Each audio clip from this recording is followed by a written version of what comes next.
Graça e paz, irmãos. Nesse vídeo nós vamos estudar um pouco sobre o tema regeneração. Nós vamos aprender na palavra o que a Bíblia diz acerca desse tema. Esse é um tema muito importante, esse é um dos temas fundamentais da fé cristã. E a palavra de hoje é João capítulo 3. E havia entre os fariseus um homem chamado Nicodemos, príncipe dos judeus. É o evangelho de João, tá? Este foi ter de noite com Jesus e disse-lhe, Rabi, que é uma palavra hebraica que significa mestre. Bem sabemos que és mestre vindo de Deus, porque ninguém pode fazer esses sinais que tu fazes se Deus não for com ele.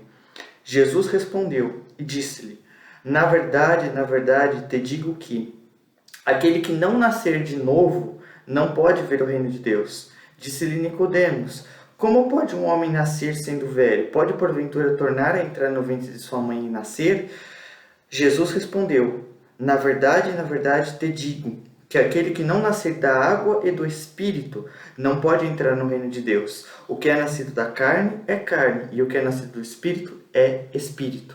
Não te maravilhes de ter dito, necessário vos é nascer de novo.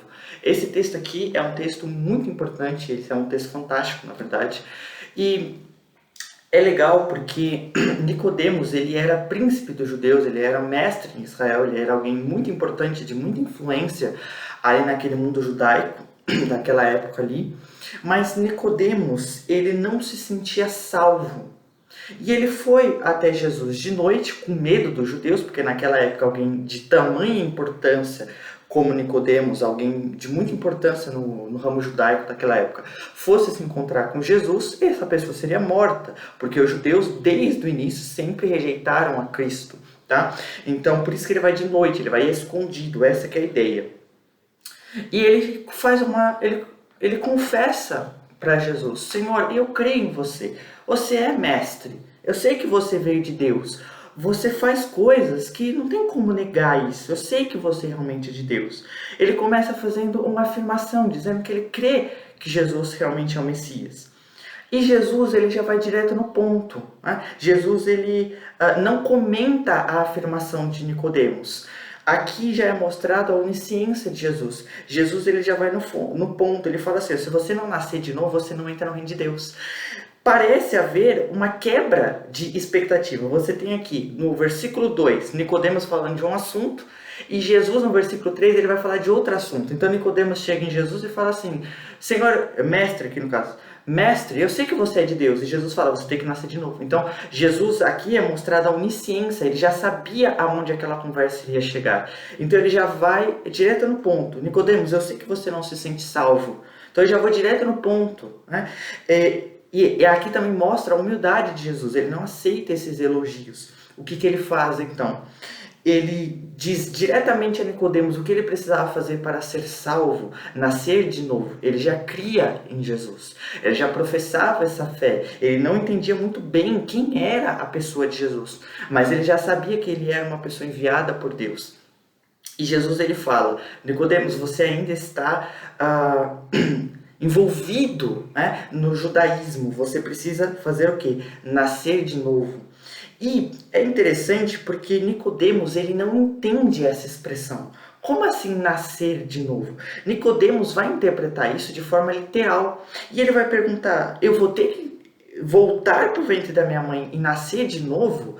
Nicodemos ele interpreta isso de uma forma reencarnacionista. Ele entende, então eu vou ter que nascer de novo, na ideia de reencarnação, e Jesus ele condena esse tipo de prática. Aqui seria um dos melhores momentos para Jesus dizer sim, a gente reencarna. Aqui Jesus condena a prática reencarnacionista. E o que Jesus ele fala? Eu estou falando coisas espirituais, é isso que Jesus vai ensinar. Na verdade te digo que aquele que não nascer da água e do Espírito. Então aqui ele já mostra que não é um nascimento físico, é um nascimento espiritual. Então quando ele fala nascer da água, ele está falando da palavra, né? Daquilo que eu estou pregando. Você tem que nascer da palavra, você tem que ler, estudar a palavra de Deus e aplicar ela. E nascer do Espírito, ser gerado pelo Espírito Santo, ter o poder de Deus. Então aqui é simbolizado, água e Espírito simbolizado a palavra de Deus e também o poder de Deus, para poder entrar no reino de Deus. Se você não fizer isso, você não vai entrar. Então a questão aqui é a seguinte, o que Jesus interpreta aqui é um sentido espiritual. Ele vai dizer, aquele que é nascido da carne, ele é carne. O que Jesus está dizendo? Aquele que vive de acordo com os prazeres desse mundo, aquele que ainda não nasceu de novo, não veio para Jesus, não entregou a sua vida para Jesus, então ele ainda segue uma vida terrena, uma vida em prazeres, uma vida fora da presença de Deus, onde ele gasta o seu tempo com coisas que não são proveitosas. Então ele fala, aquele que é na carne, aquele que nasceu da carne, aquele que é um homem natural, que segue os seus instintos, os seus desejos carnais, ele é carne, ele não tem a presença de Deus nele. Agora, aquele que nasce do Espírito, é regenerado, é transformado por Deus, então aí ele é Espírito. Ele é espiritual, melhor dizendo. Aqui a ideia deveria ser, o que é nascido da carne é carnal, e o que é nascido do Espírito é espiritual. Deveria ter sido traduzido assim, tá ok? Então, aquele que nasce do Espírito, ele produz frutos do Espírito. Jesus ele vai dizer que nenhuma árvore pode dar, uma árvore boa, produzir um fruto mau.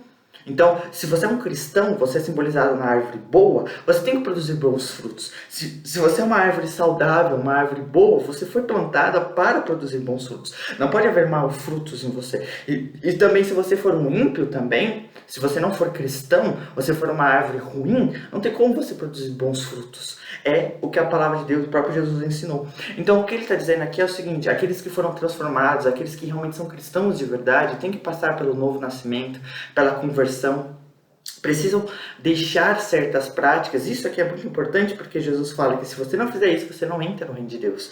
Então, Jesus ele deixa bem claro que é necessário, sim, você professa a fé. Aqui você vê que o próprio Nicodemos ele já veio professando fé em Jesus. E Jesus fala, você ainda está apegado a coisas deste mundo. Você precisa deixar essas coisas. O teu coração não é 100% de Deus.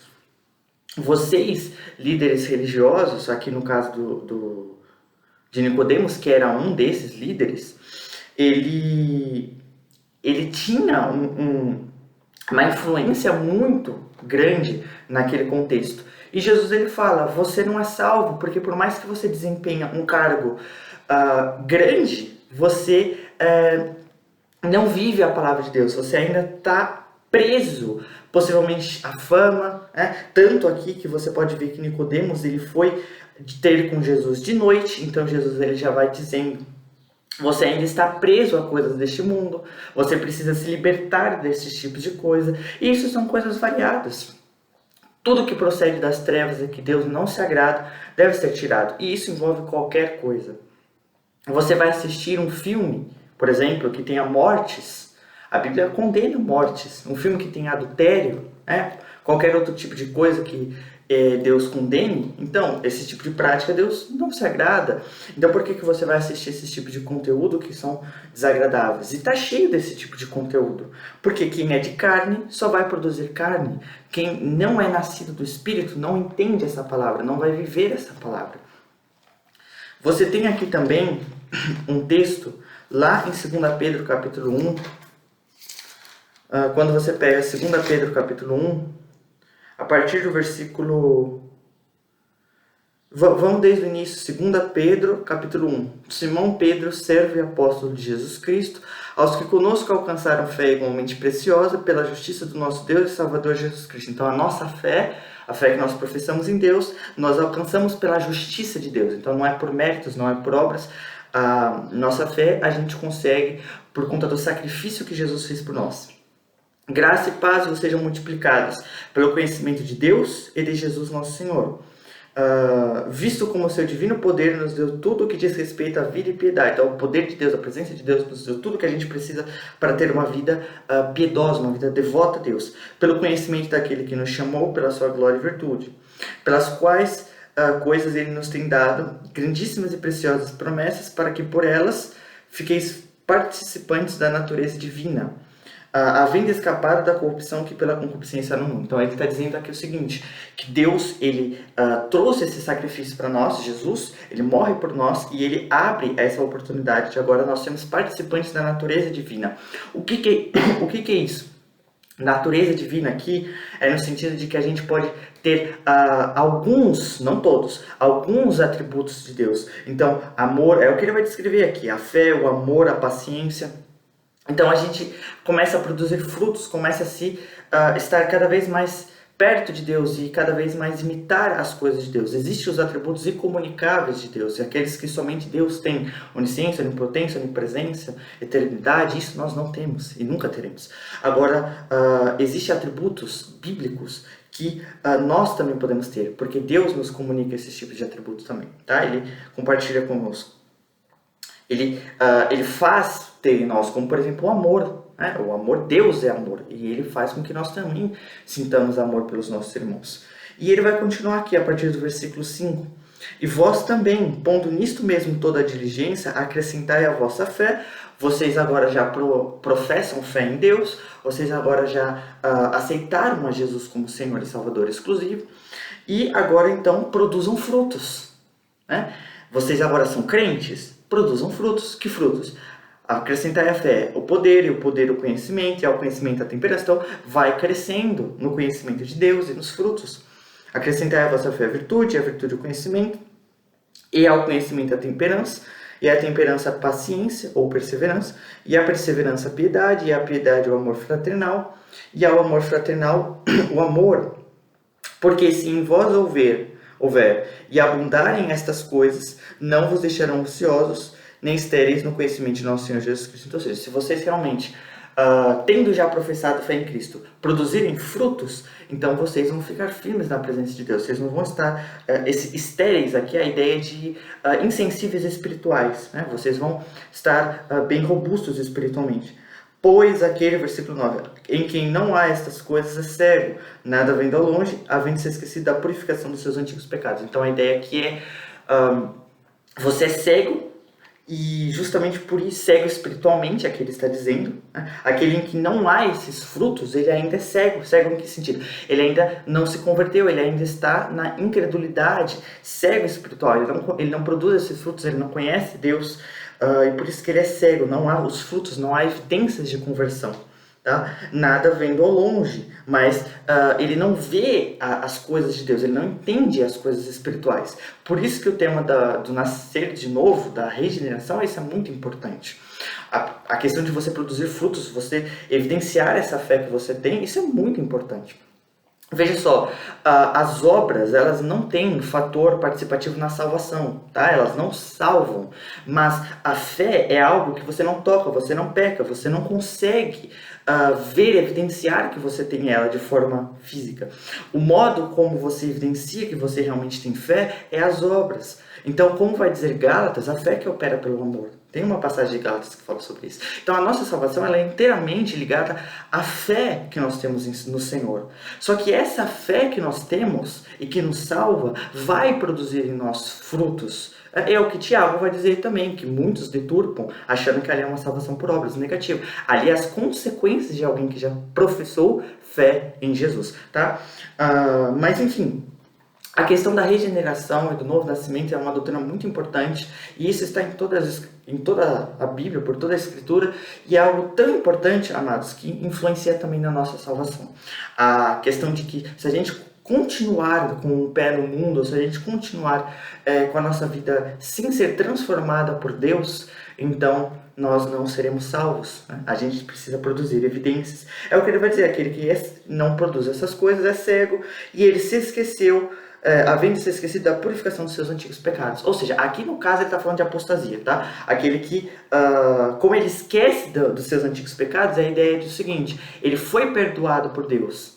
Deus acolheu ele, mas ele abandonou a fé que ele tinha professado, e aí ele se esquece dos seus antigos pecados. Então você vê, a ideia aqui é alguém que Deus salvou, e essa pessoa se corrompeu, e ela simplesmente ignora, deliberadamente, o perdão, o amor que Deus ofereceu para ela, perdoando seus pecados. Então aqui ele está falando de apostasia. Mas isso serve para qualquer pessoa, tanto para quem apostatou, inclusive se você apostatou, que você volte para Jesus, porque Jesus está voltando.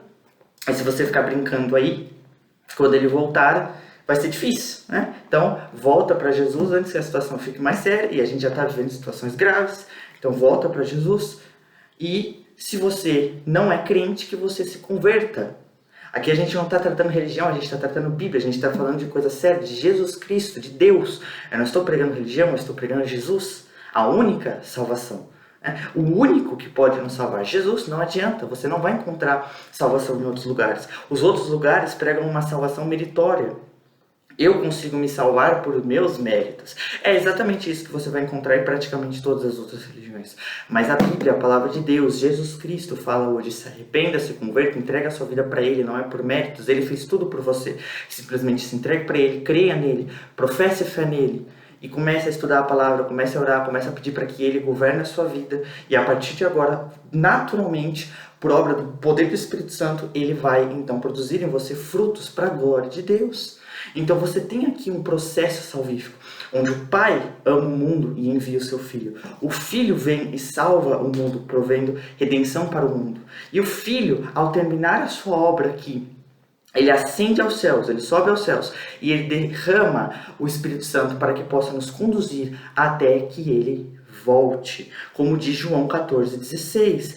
O Espírito, eu rogarei ao Pai e ele vos dará outro Consolador para que fique convosco para sempre. Então o Espírito vai habitar em nós até que Jesus venha, até que Jesus volte. Ok? Então agora nós vivemos a dispensação no ministério do Espírito, onde o Espírito ele vem e atua no meio de nós e faz com que a gente produza frutos para a glória de Deus. E se você não produz frutos, então você não é um cristão. Se você não lê a Bíblia, se você não ora, se você não jejua, você não faz esse tipo de coisa, você não produz os frutos do Espírito. Se você não perdoa, se você não tem amor pelo próximo, você não produz os frutos do Espírito, tá? E para terminar aqui, a questão do amor, você tem lá na primeira epístola do apóstolo João, agora é epístola, agora não é mais o evangelho, agora é epístola, quando você pega ali, 1 João, capítulo 3, deixa eu ver, versículo 17, 1 João 3, 17. Quem, pois, tiver bens do mundo, tiver uma condição financeira alta, e vendo seu irmão necessitado lhe cerrar as suas entranhas, como reside nele o amor de Deus? Então ele está dizendo o seguinte, amados: cerrar as entranhas é a ideia de sentimento, você fecha o seu coração. A NVI ela traduz até com um pouco melhor essa expressão idiomática. Cerrar as entranhas é quando você simplesmente vê alguém necessitado e você simplesmente tapa o seu olho e passa longe. Então você não produziu amor. Como reside nele o amor de Deus? Não tem amor. Então, se você vê alguém necessitado e não ajuda, não é amor, você não tem amor. Então você não é cristão, você não produziu frutos. Meus filhinhos, não amemos de palavra nem de língua, mas em obra e em verdade. Então esse texto é claro, tá? A fé ela é importante para a salvação, mas essa fé precisa ser evidenciada pelas obras, tá? As quais não nos salvam, mas precisam ser praticadas. E na verdade, amados, quando você é um cristão de verdade, quando você professa a fé em Jesus, você realmente busca ter uma vida reta com o Senhor, as obras elas vêm naturalmente. Você não vai praticar obras para ser salvo, porque você sabe que as nossas obras são como trapos de imundícia, elas não podem nos salvar. Mas, naturalmente, por amor a Deus e como gratidão pelo que Ele fez, você vai produzir obras, tá bom? Então, é basicamente essa palavra de Deus, essa palavra de hoje que Deus ministrou. E que Deus abençoe vocês, que vocês fiquem na paz do Senhor e que vocês se entreguem a Jesus, que possa haver uma conversão genuína em cada um de nós e que a gente possa ser transformado, nascer de novo, regenerar, que isso é muito importante, tá bom? Aquele que, como Jesus disse, aquele que não nasceu de novo não pode ver o reino de Deus, tá bom? Compartilhe essa mensagem para que mais pessoas possam nascer de novo pelo poder do Espírito Santo, não é pelo nosso mérito, é pelo poder do Senhor, e que Deus abençoe vocês em Cristo Jesus, amém?